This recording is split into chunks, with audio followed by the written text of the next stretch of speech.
Hi everyone, Comic Reviewer here, and this time reviewing on The Amazing Spider-Man issue 139. Now, as you know, this has the first appearance of Grizzly, who is a more lesser known Marvel villain, but has so far, in cartoon-wise, recently appeared in Ultimate Spider-Man. So the cover has him holding Jameson and Spider-Man getting pounded away. So the story starts off how Spider-Man is swinging over to meet Liz Allen about getting a new apartment. And he's like, there are 3 weeks and I still haven't found a place to live.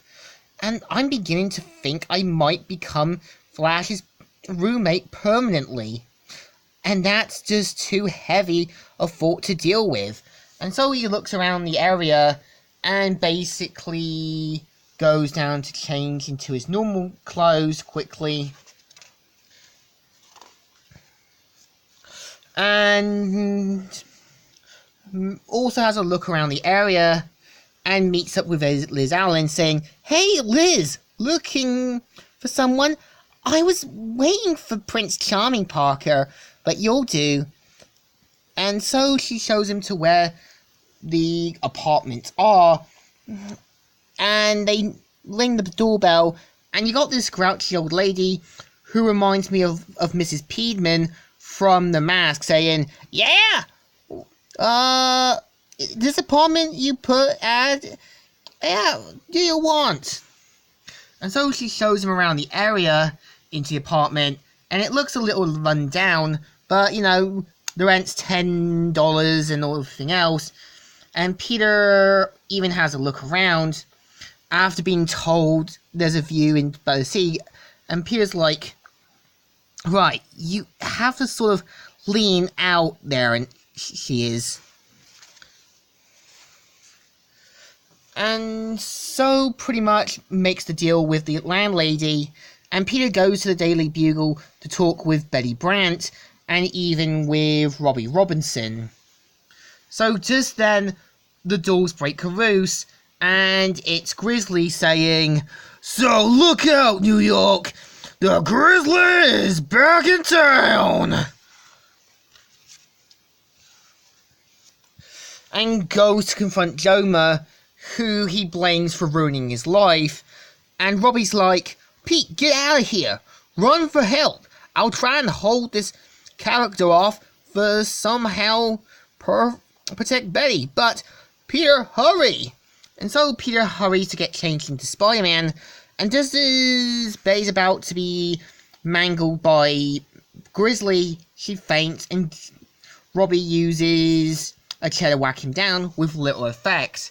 So just then, Jonah's like, "I'll call you back, Dick. There's some sort of racket in my office." And so he goes in to see what's going on, until he sees that he's being confronted by a guy in a bear suit, and quickly hides into his office. So Grizzly pretty much goes barging in, but thankfully gets saved by Spider-Man, who he still, like, thrashes and all that, despite saving his life. So Peter goes to confront Grizzly, and does little effort on him, but gets knocked, saying, "Punk, you don't know what you're talking about." "Mister, I wouldn't bet on it." And so pretty much whacks him down. And does little effort.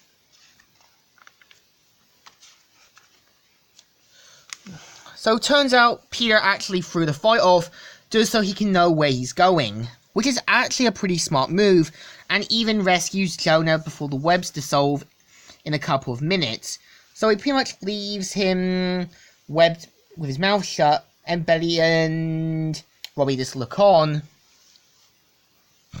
So Peter basically looks around the area and eventually locates where Grizzly is, due to him being a former wrestler, and pretty much enters into the apartment, where it turns out it's a trap, and he's being confronted by the Jackal. And yeah, some idiot cut out a bit of the page, so yeah. And the Jackal's like, "Ha, this is magnificent, Grizzly! Literally superb! Don't you see? We've mangled to Lord Peter Parker here, and wherever Peter Parker is, Spider-Man can't be far behind!" And Peter realizes it's the Jackal and that, and this is how the story goes. So, what do I think? I think if they just included Grizzly in, it would have been a good filler story. So, and I feel like there could have been more of a reason for Grizzly to talk about his past with Spider-Man, and I feel Spider-Man having a new apartment kind of gives Peter his own, like self-reliance. So it deserves a thumbs up. Still good and still right. So, Comic Reviewer here, signing out.